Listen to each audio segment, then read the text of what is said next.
And we're back with another episode of On the Record with Tiffany and Kevin. Here Don't on say it with so much 9:30 a.m. excitement. The Answer. And we can also be seen on the African American Network Television, where we have a local feel with a global reach. And we just, in my day job, Texas Kidney Foundation, we just finished the 1-2-3 weekend. And it was amazing, right, Kevin? It was amazing. Very, very much so. We had a good time, right? So we had golf on Thursday. Big thanks to our sponsors. The Greehey Family Foundation, they sponsored the golf tournament, and they did so at the Quarry. They got us a good deal at the Quarry Golf Course. And thank you to Justin and the team out there.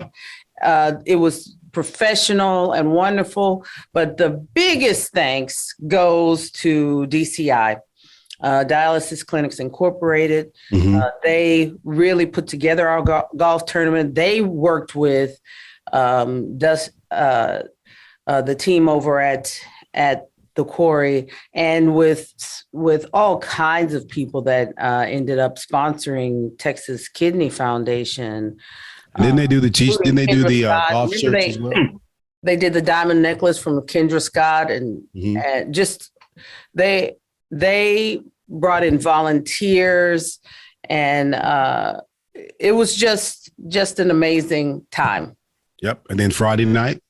And Friday night we had, and our I didn't even mention our spokesperson, our official spokesperson, Reginald Ballard. Flew in for this, and our newly other official spokesperson, Cleto Rodriguez, was there for the tournament. Cleto, did we not have fun at that tournament? It was great. I had a good time. It was fun. You golf, Cleto? I didn't realize you golfed, or do you just show up? I started liking golf when I found out that green fees didn't mean $25 in proof of citizenship. So I'm very excited to know that. That's when I started liking golf. Oh my gosh! So, okay, you see why we did comedy for kidneys? Cleto is funny as heck. He shut it down on Saturday night when at the Tobin, we were on the stage of the Tobin. We weren't supposed to be on the stage, right, Cleto? But we had, God gave us major favor that night and moved us inside because they thought it was going to rain. And we were supposed to be on the terrace, a smaller space. And we got to be on the stage of the Tobin, which I believe, I speak this over Cleto, this is just the beginning. This is just his first time on the stage of the Tobin. We're going to be filling that venue over and over again with comedy for kidneys. I believe that. I believe that. So, what's funny about this whole thing is that, Tiffany is the one that's outwardly spiritual, right? And then I'm generally the one that's calm and like, okay, how are we gonna make that happen? Okay, we got to get some logistics, Jesus. You got to bring some logistics this way so I can see it. So, but it was just the practical Jesus. I'm like, Lord, speak. Like, Lord, give some direction. Kevin these Thomas 7 Smith. things. like Kevin Thomas Smith over there. Oh yeah. I'm like, I need some logistics here. Give me some names and some logistics. And a budget, okay? How much can we get this on the budget? It's like I saw. That's just funny. It's like Mary Magdalene come back. I just saw Jesus' body not over there. Yeah, right. I have to see it for myself. Come on, let me see proof. Yeah, let's prove it. Let's see. Let's do some forensic files here. That's Kevin all the way.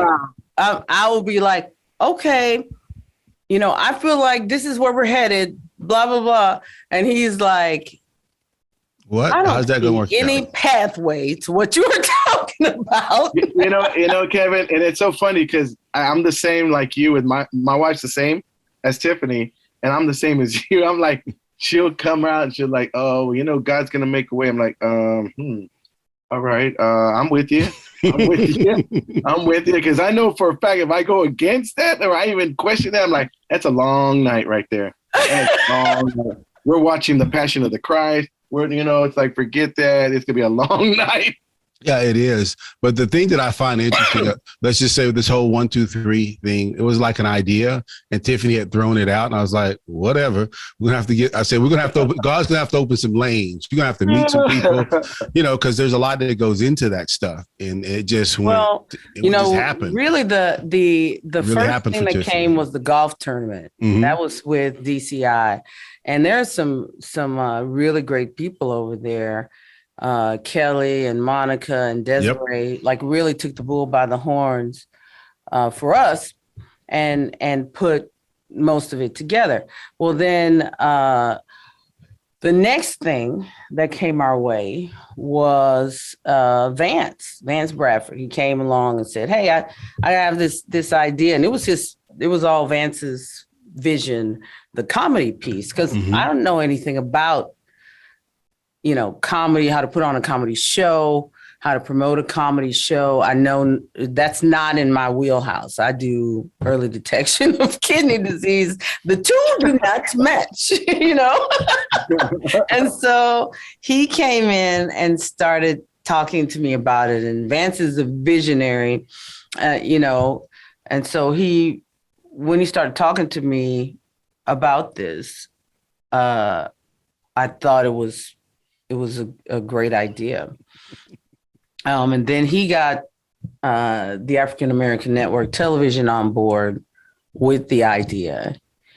And he started bringing on other people. They started bringing on, they brought in 100 Black men and they supported. HEB hopped on board. Yeah. HEB is big on doing good things for our community. They do a lot of good enough things. About HEB and Valero for that. But Tiffany just acting like this all stuff just kind of came in. It did. It more or less just started falling into place with her faith, right? She's believing. Well, I mean, there was action. It's, because faith was dead. There was action. But you were doing actions. But I just couldn't see. And then they started throwing your name, or people like, well, can we get Cleto? I was like, huh? Who knows Cleto? Who knows, bro? How you gonna make all this stuff happen? But Vance knew all of these folks. Yeah, it was just Vance the weirdest knew thing. everybody.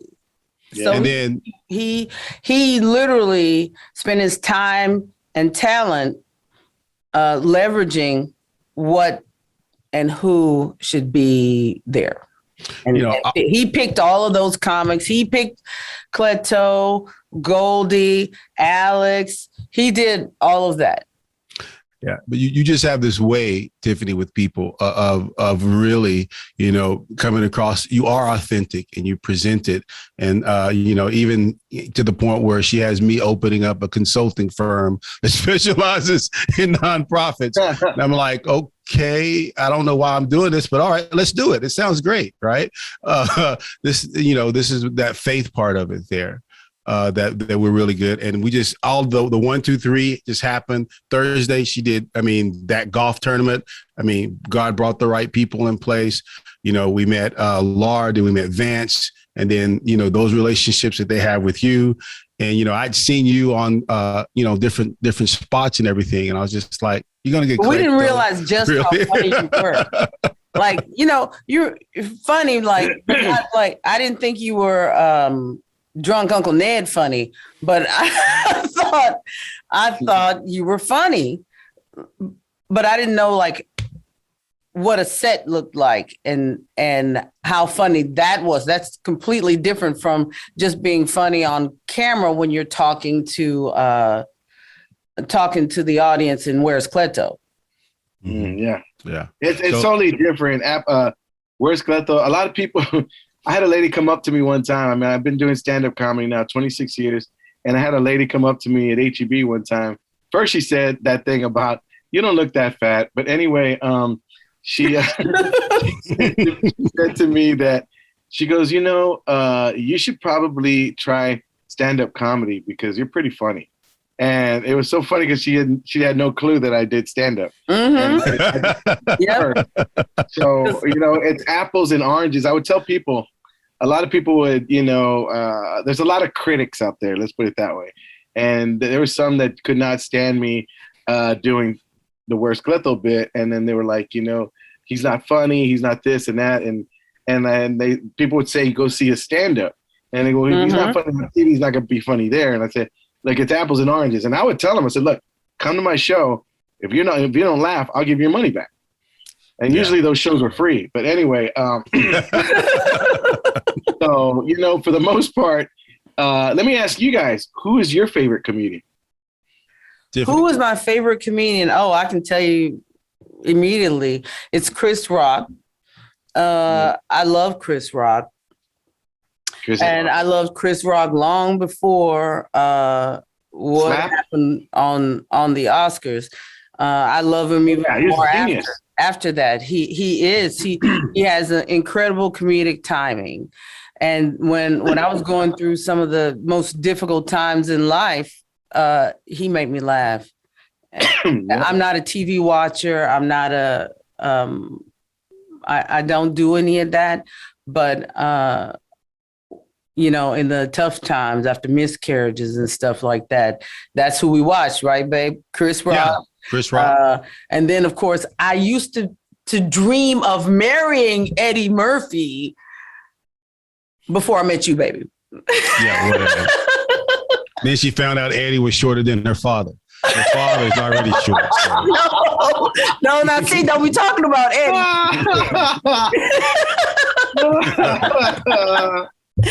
We had a long-standing relationship in my head for a long time, so I don't want you talking about him like that.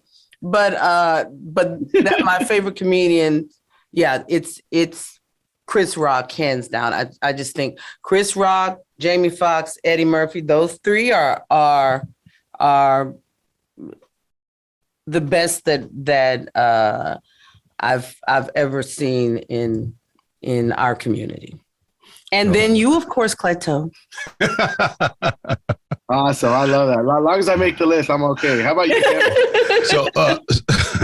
So my favorite, I love Dave Chappelle. I mean, it doesn't matter where I would just love Dave Chappelle, right? He just is at as I forget which comes. He's like at another level, right? So his timing, his bravery, right? He takes a lot of slack, right? Yeah. And then the other person I like is I do YouTube with the Laugh Factory, and there's some young comics, or they're younger than me. I don't know who they are. This person, like Sean Morgan, I like his bit about mumble rapping, right? He does that Kodak Black routine that just has me just laughing, where he didn't understand what he says. And then there's another comedian who has like, I don't know, he looks like a pimp to me. He has like braids and stuff. His name is like comedian Black Ron, BLAQ. He has a lot of Michael Jackson jokes, and I never heard of him. I guess he's an up and coming guy on the Laugh Factory. He's there, and I just really like him. But probably my favorite one that I identify most with now is Earthquake and his story on his kids. Right, that's kind of how I feel right now. That's where I'm at.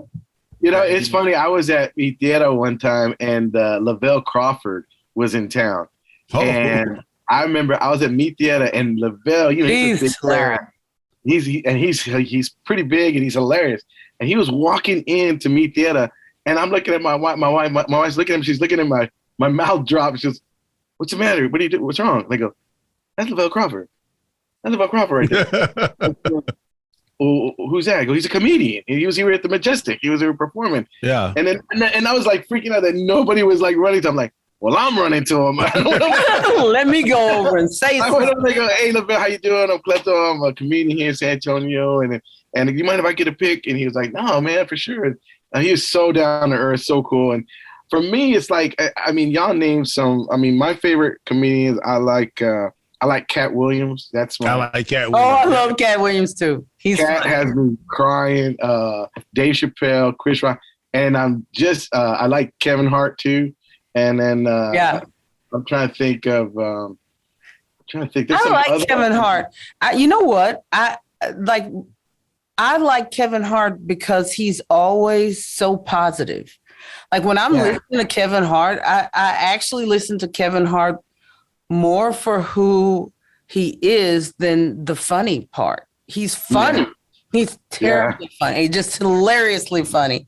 But he's also just in my head, he's also a really good guy. He always comes across as a really good guy. So I like to hear what he's saying about people being willing to give. Like he talked about people being willing to give and do something for no pay or for very little pay in order to just support in another way. You did that with us. Because Cleto didn't get some giant paycheck from Texas Kidney Foundation. We ain't got a big paycheck. We don't have deep pockets. Vance told me, and he goes, "Man, I need the Vance Bradford discount." I said, "All right." No problem. And I'll tell you, people like when Kevin says God is making a way, he really does, because we couldn't afford Cleto. Cleto is top drawer. He's big time comedian. We couldn't afford that. We couldn't afford Goldie. We couldn't afford Alex or Scarface. Scarface came out. I mean, people, this is a legend. So Scarface came out to tell his story.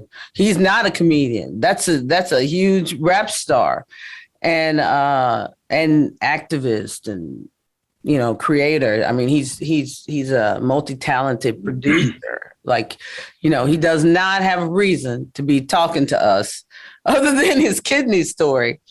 But they all came together, and Brahman, our official spokesperson, I really hate referring to him as Brahman because his name is Reginald Ballard. People know him as Brahman. That's a character that he played that everybody knows. He came, all these people came together to do something for the public, for kidney patients, because we all believe that early detection is the key to stopping this disease. And we're committed to stopping kidney disease. Yeah. So let's talk. The very first time go ahead. I'm sorry. No, I was going to say, let's talk about, because I'm always interested in everybody's story. And sometimes Tiffany gets mad at me because I ask personal questions. So I'll try to keep that to a minimum. If I ask you anything, just give me a wink and I'll move on. Right. So tell us a little bit about Cleto Rodriguez, right? So I assume you're originally from San Antonio. Now, we assume you speak Spanish. And the reason I say this is because a company I used to work for, we were looking to hire someone in a particular market in McAllen. And, Spanish was preferred. And I assume because her last name was Rodriguez, she spent the last 30 years of her life in McAllen that she spoke Spanish, and she didn't speak Spanish. So I was just like, let me not assume anything on that in that regard. Yeah, I mean, first, let me just say, right off the bat, because y'all just touched on something. Is this y'all's first time y'all did this? Did I hear y'all correct? This is the first time y'all did this? 1, 2, 3 weekend? Yes. I'm going to tell you, y'all had done it. For it being the first time, it's probably about as done as most professional I ever seen an event done.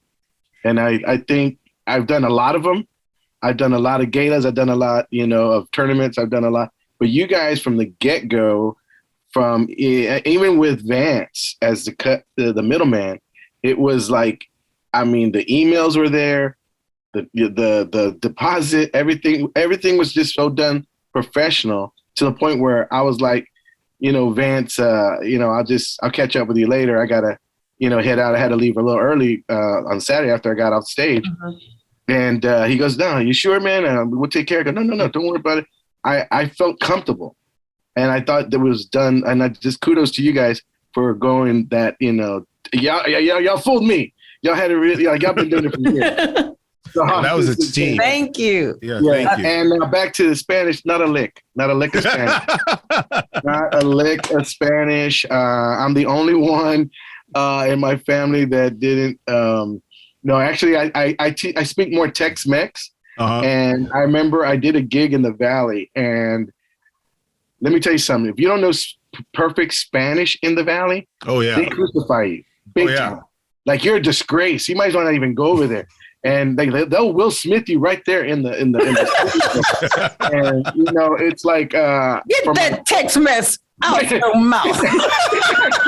Get that Tex-Mex out of your mouth.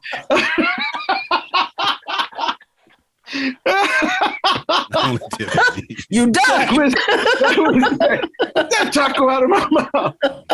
So I told my wife I'm gonna make a shirt that says that, keep my taco out your mouth. And I wound up when I got back from McAllen, my wife goes, "What are you doing?" I go, "I'm ordering Rosetta Stone because I'm tired of going to the valley and not knowing what I'm saying, and I'm speaking crazy. I'm over here like, Akita, Lolita, dog chow, puppy chow." I'm just like that. I'm speaking Spanish, and all of a sudden the last word is English, and they got so mad. And I was the headliner, so that was worse. And then being Rodriguez, it was worse. And then he have a name like Cleto. He can't get any more Mexican than Cleto. Yeah, you can't, right? So it's funny because someone asked me Saturday, "What's your real name?" And I said, "It's Cleto." And they go, "Oh, I thought that was your stage name." Like, out of all the names in the world, what would I pick? What can I pick as a stage name? You know what? How about Cleto? How about that? Is it short for anything? I said, yes, it's short for Anacleto. But my mom took the Ana out because she didn't want people to make fun of me. Yeah, Ma, because Cleto's a keeper. You know what I'm saying? And for myself, it's like they asked me, "What does your name mean in Spanish?" I said, "It means Aztec prince, warrior of all warriors." In English, it means we'll work for minimum wage. So I like the Spanish version myself. I decide. But my daughter, Cleta, she thinks she has it bad. So, I didn't name her Cleta. I'm just kidding. Oh, I was like, okay, let's go with it. Kevin was like, "Did you really name her Cleta?" Okay. I tell all my pregnant friends, I said, Cleta's a great name. And the girl goes, "I'm having a girl." I go, "Well, Cleta's a great name. We can go with that one too." So, but yeah, I for myself, I was born here in San Antonio. Been doing stand-up comedy for about 26 years.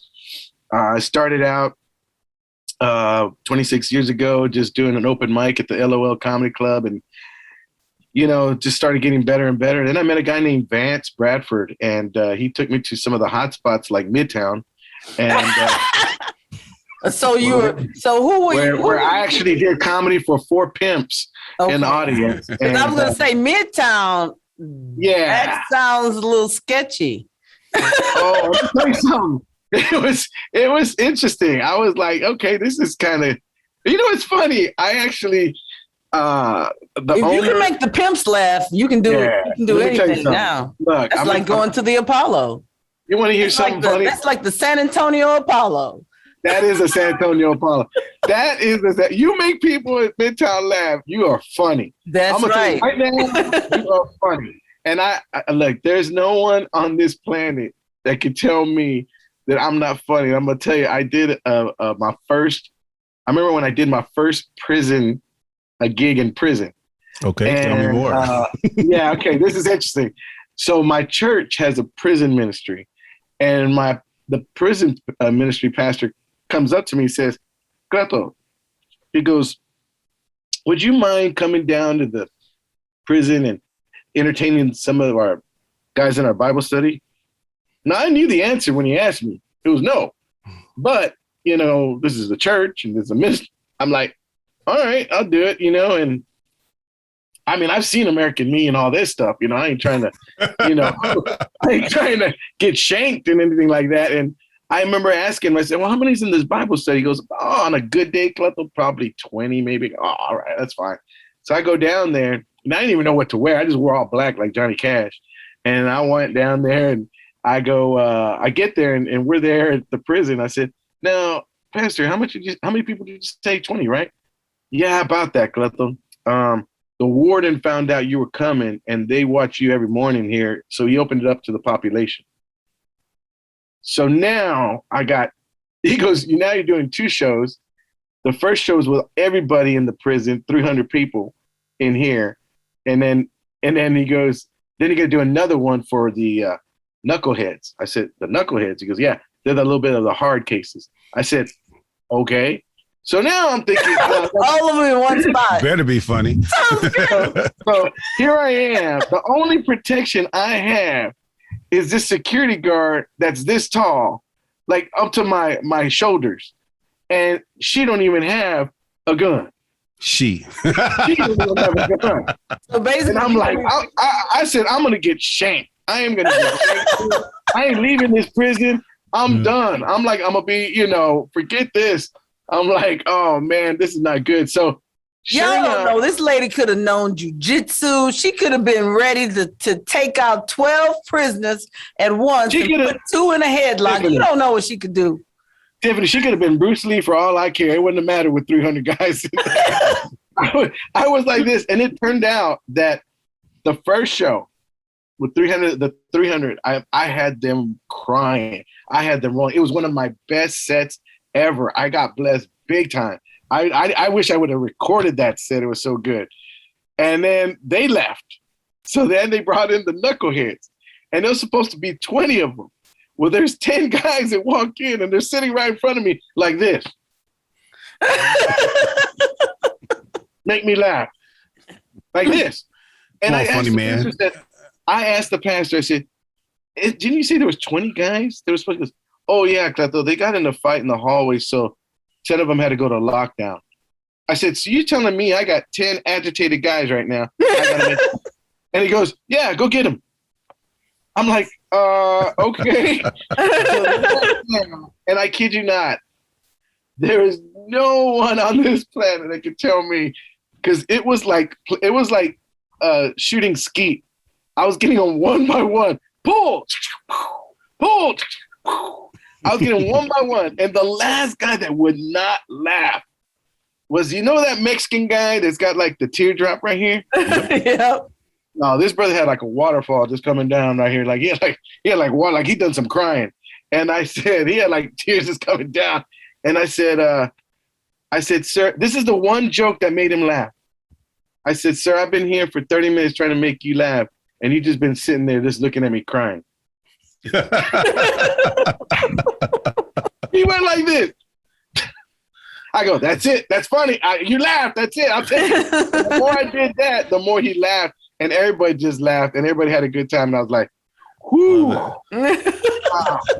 I remember Richard Pryor had said in his story, he said he had a, they go, how did you keep from, what do you say? He goes, how did you keep from becoming someone's girlfriend in prison? He goes, I told jokes. He goes, really? Yeah, he goes, but I talk really fast. He goes, I told a lot of jokes. I talk really fast. That is hilarious. Oh my God. So Cleto, I'd like to know a little bit about your connection to kidney disease. We talked about, in private, we talked about COVID-19, and everybody has their own little public view of what happened with you and COVID-19. But I'd like for you to tell people your story, because I don't think they know. It's for myself. It was. I remember I was doing a show with Gabriel Iglesias at the Tobin, and he had invited me to do a guest spot, and I wind up doing one, and I got tested. I was negative, and he had told everybody, they had him in a bubble, so if you were around him, you had to wear your mask. And the weird thing was he was not wearing his mask, which was odd. And it was really odd. And so I did the show, and I took a picture with him, and I posted on Facebook. And I hadn't taken my mask off for the picture. Well, the second week he asked me to come back again. I said, sure. So I went down there, did the guest spot again. And next thing you know, after I did the guest spot, the next day he came out with, he got COVID. So everyone, my phone is blowing up saying, you need to go get checked out. Gabriel had COVID. You had a picture with him. And everyone thought it was from him, but I don't think it was from him. I actually went the following week after he got COVID. I take it back. I did the show. I went to Corpus that weekend, came back, and that's when I found out he had got COVID. And that Sunday I came back, and we were having a get-together here, and my family was here. And I believe I got it from Corpus because there was a gentleman another comedian that I met that night that got just as sick as I did, and he got worse.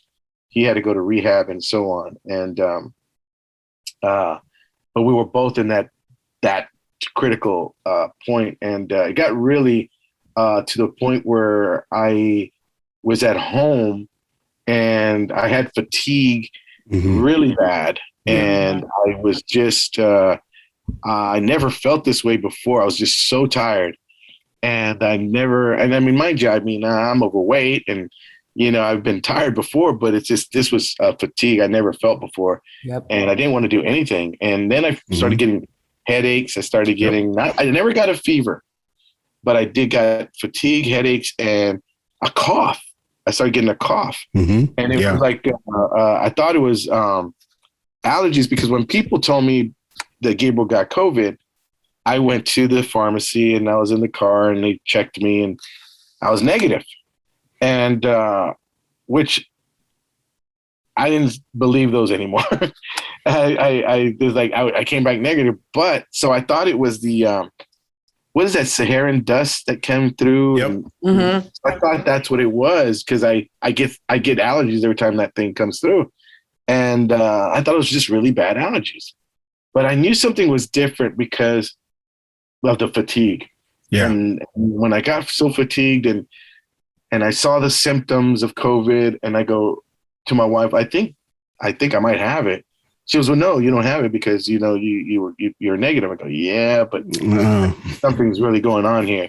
And sure enough, I wind up going to the hospital. Oh, no. I went to the ER here in Floresville, and I was there, and it was interesting because they just told me, look, go home. If check your oxygen levels with that little finger thing, the oxidometer, right? And if you're under 90, bring them back in.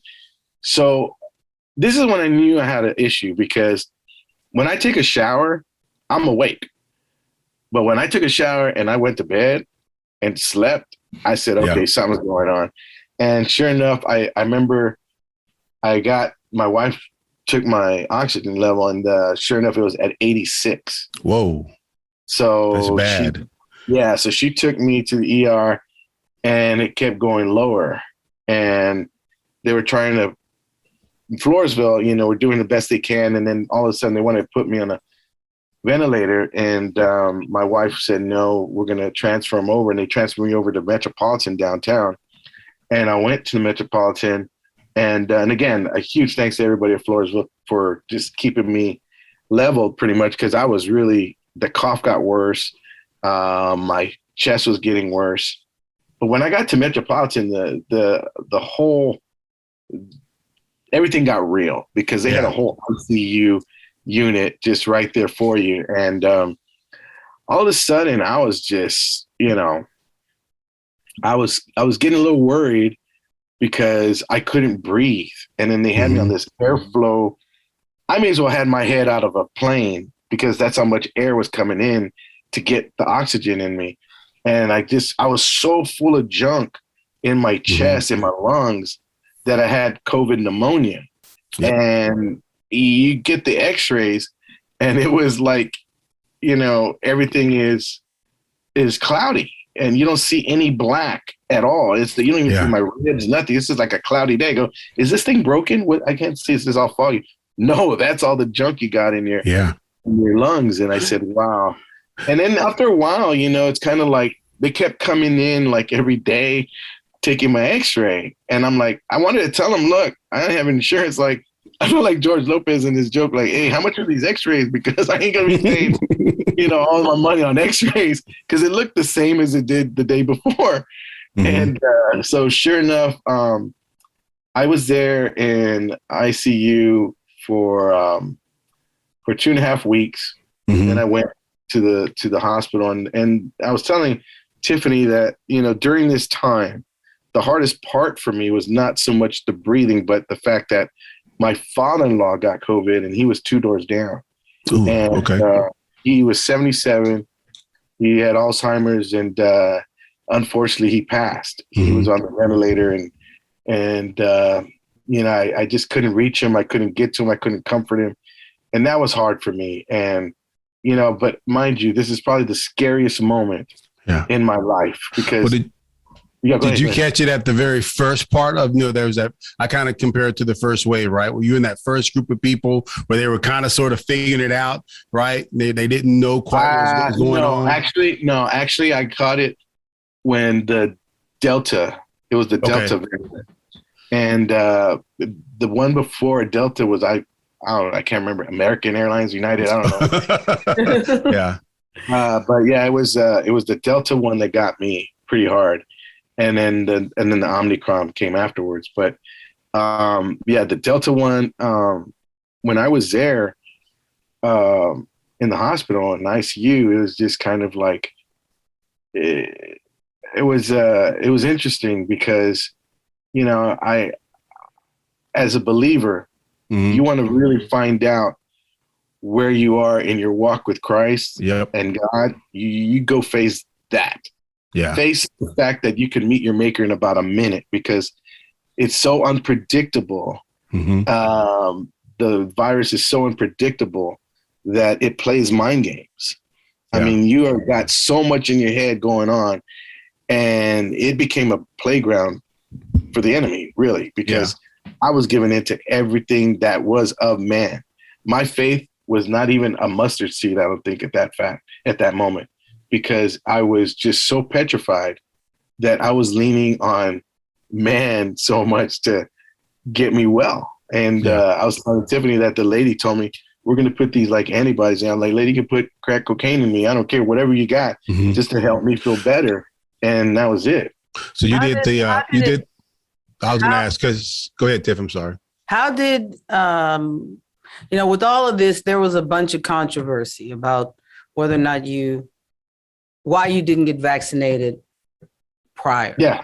And the reason for me was I told the Express News and everybody else, I said, I was basically afraid because I was diabetic and I was fat and I was uneducated about the vaccinations and everything else. I really didn't put so much, as much as it's so interesting because I look back at it now and I'm wondering, what was it that I mean, I knew why for myself. I was just afraid because I didn't know what was it going to do to me being diabetic and so on. But I didn't really research it as much as I should have. And that was the point that it was like, it's one of those things where like,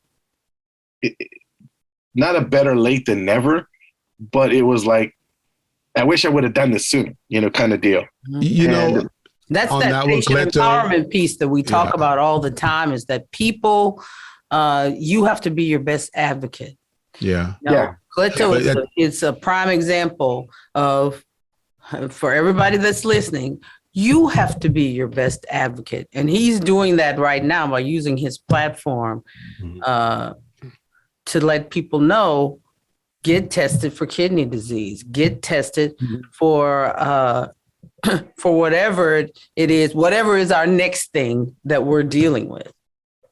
It's funny because even Tiffany and I were talking and Tiffany's one of those people that, and you're like that too, Kevin. Like, I mean, first time I met Kevin, but it's like, I feel like I've known y'all for a long time. You guys have that personality that, you got a welcoming spirit, and it's kind of like for myself, I caught a lot of heat for not being vaccinated. And I knew, let me rephrase that. I did not know how serious the campaign for vaccinations really was until I caught the backlash. And I didn't realize how cruel people could be behind a keyboard until that. And you got those keyboard gangsters. Oh yeah, exactly. And I got called. I got called so many different things, but at the same time, and I was explaining to Tiffany that I was really more overwhelmed with the prayers that came in from everybody in the city. You know, it's just people that were watching from other channels were reaching out to me like, hey, I don't know who you are, but you know, people were praying for you. Yeah, they were like, look, we heard good things about you. You know, you look like, it seemed like a nice guy. I researched you on social media. I like your posts. I like what you're about, that kind of thing. And then it like, I gained like a whole new audience without even trying. And it was what the enemy meant for evil. It's like God came out, you know, showing good.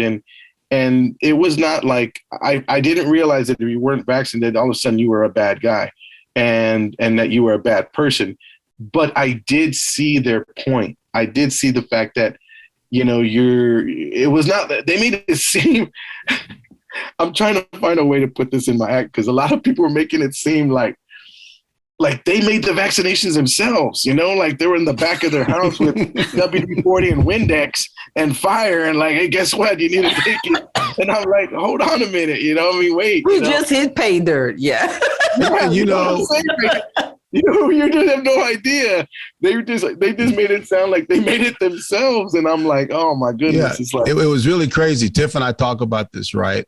And I don't know, you know, we are Republican. Because we had so much information that was going out, and there was such a degree of varying degrees of confusion. But Tiffany, as Republican, but as a Republican, I know you're trying to cut me off here on this one, because we're Republican, right? We have Republican tendencies, and it's tough being Black or any type of minority and Republican in good years, right?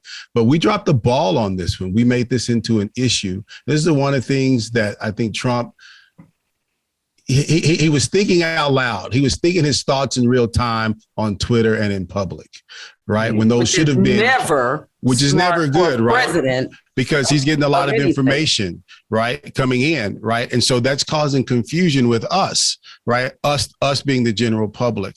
And I just think that could have, and I say we as Republicans, because we picked a lot of that up and ran with it when we just caused confusion with people. And that was one of the things that I was upset with the party, is that on a lot of the stuff that we should have been clear, and the leadership should have been clear. For me, that was an example, a great example of having a sense of moral clarity and speaking clearly to people, right? Even though you may not understand, and there was moving back and forth, right? Was I thought that we, the party, should have taken and I thought the leadership under Trump should have said, hey, there is some confusion out there about this, but this is where we're going to go. Pick a lane and we're going to run with it, and we adjust. That was the one thing that I was disappointed with, is that we caused a lot of confusion. And then also on the other side of the coin is that there was a self-righteous attitude of, you better get vaccinated, right? With, you know, and then if you weren't, because you were confused, they're like, what is there to be confused about? Right, that self-righteous attitude that really just dug at me, which I think made us dig down more. Because people are being given two different sets of information, and you know that was it was so painful to watch. Because people's lives like your life were hanging in the balance. I was there trying to fight for my life, and I was getting kicked at the same time. And I could not believe it. Like, I was literally like, I had to get off. And you're taking one to the face over other people giving out bad information. I'm over there like really trying to find oxygen to breathe and get literally, and I'm over here getting kicked, and I was share you know, something that made me there's some of the comments that I got that just were ridiculous. Like, one of them was, you know, mind you, I wasn't with the news anymore, so I could speak my mind. But there's a lot of them I responded to, but the Lord had me delete them. And yes, but leave those trolls alone. You know, and all they're out there for is negative. There was actually two that I had to get off after that.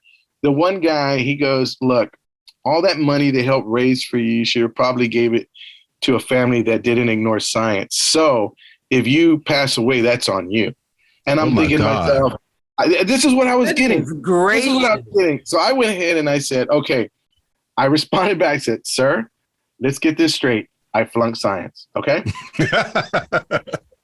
And I said, where was science class? I go, when was science class? Was it after humanity class? Or again, I can't remember the word I used. And I was trying to tell Tiffany yesterday. It was during humanity class or like thoughtfulness class or something like that. And I said, because the hypocrisy you're talking about right now makes no sense. You care if I'm vaccinated, but you don't care if I live or die. Exactly. Get out of here. I go, does your mother know you're using her computer? Get out of here. You know, all that nonsense. Yeah.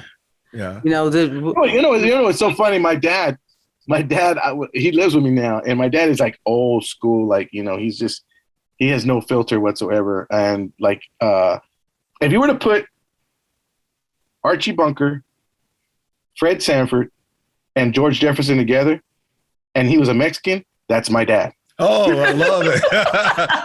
That's my dad. He has no filter, speaks his mind, and doesn't care. Okay. Oh, I love it. Ex-Vietnam vet, the whole nine. And I told my dad, this one lady, she goes, you know, I used to be a fan of yours, but since I found out you weren't vaccinated, you know, you ruined it for all of us. I said, I did. I ruined it. I said, are you kidding me? Not the guy that robbed the bank or not the guy that shot the house. I'm the guy. I go, me. I go, okay. So I showed my dad that, and my dad goes, wow, mijo, I didn't even know you knew all of that. So I go, I didn't know either. I said, wow. I go, this is just a little taste of what I was getting. And then my wife told me, look, don't ignore that. She goes, miserable people, they love misery. They want to bring you down and that kind of thing. And I said, I'm already down, babe. I said, where am I going to go? I go, I'm over here trying to see if I'm going to live another day, you know? Yeah. Well, what was the toughest part of the actual the symptoms for me when I had it? It was two things, right? It was I couldn't breathe and I couldn't hold thoughts, right? Because when I caught it, I was like near the end of the quarter at work, and I had to do year-end reviews and give out bonuses or not give out bonuses, and I couldn't hold a train of thought for more than 10 minutes. Yeah, I got brain fog a lot over there. I was brain fog now, which comes in my favor sometimes when I call my wife Lisa and her name's Lynette. But, you know, what's that? This has been very insightful. And, you know, I want our listeners to realize that Cleto, like many of us, has had residual effects from COVID-19 to your kidneys. And that's one of the reasons why we're working together with Cleto and Texas Kidney Foundation. I just want to thank you for coming on the record with Tiffany, Cleto, and sharing your story, because people need to hear there's more to you than the controversy that was out there. Yeah, I mean, it's unfortunate that folks, you know, and again, I understood, I guess, where they were coming from, but for the most part. Are you vaccinated now? I didn't even ask you that. No, I didn't get vaccinated only because the doctor wanted me to get vaccinated, but because my lungs are still recuperating, they were severely damaged. And right now, yesterday, I did my first workout in a long time, and I was in my gym in my garage, and quick little, you know, testimony that Tiffany had brought up some stuff the other day when we were talking on our radio show that made me I had a little breakthrough with something that I have not given to God, which was the gluttony, you know, that I was doing, because I found a comfort in food from growing up, you know, in an incident where I went to bed hungry and just vowed that I'll never do that again. And I basically cursed myself. And long story short, I decided to give it all to God last weekend. And that's why I had a little pep in my step at the Tobin on Saturday, because it was, you know, for one, you know, there's no more hell gigs for me because I got a second chance at life.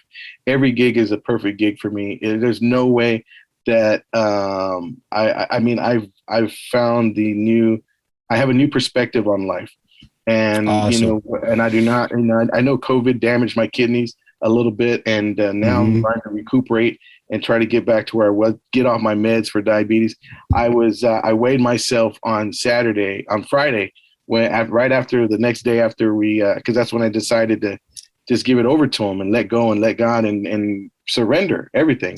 And I thank Tiffany on Saturday for that, because it was I can't remember exactly what she was saying, that she was giving me the perspective of the life that, you got to have. You got to take care of your temple, your body. And I just gave it to him, and I was, I was 224 on Friday. This morning I was 218. And so little by little I'm going down, and wow. So I'm kind of, watching what I'm eating less, eating right. And it's amazing just to see it just kind of little by little coming off. And you just got to be your own best advocate sometimes. Yeah. And because my wife gave up on me. She's like, forget that. Yeah, I heard all this before. So like, no, never mind. I'll give that a week and we'll see what happens. So no, it's gonna keep going. But it was like, because before it was like a detox, and it was like a have to. This time it's a want. So thank you for the opportunity to be on here. Thank you for joining forces with us. And you guys are going to hear more from us and from Cleto and from Sherry Braxton at Sherry Fitness. Y'all are going to see us make some moves in the month of May. Cleto, if I want to find you on social media or your radio station, where would I go? Well, right now I'm in the process of being a TikTok star, so you can find me on TikTok at C Rodriguez 5021, and also you can find me at Cleto Rodriguez Instagram and all my social media sites, CletoRodriguez.com. And I just got a brand new. They just added a brand new comedy special on Dry Bar Comedy onto Amazon Prime, and then I have now I have 2 comedy specials on Amazon Prime. Devil Get the Heck Out of Here, and Cleto is my real name. So if you could go check those out. And I just got asked last week about doing another special in Utah performing. So I'll be coming out with another one. Awesome. In the summer. So excited about it. Well, you've been listening to On the Record with Tiffany here on 9:30 a.m. The Answer, and our special guest, Cleto Rodriguez. Oh, so I'm sorry. On the Record with Tiffany and Kevin. Thank you guys for sticking with us and listening, and come back next week. I hope you learned something new.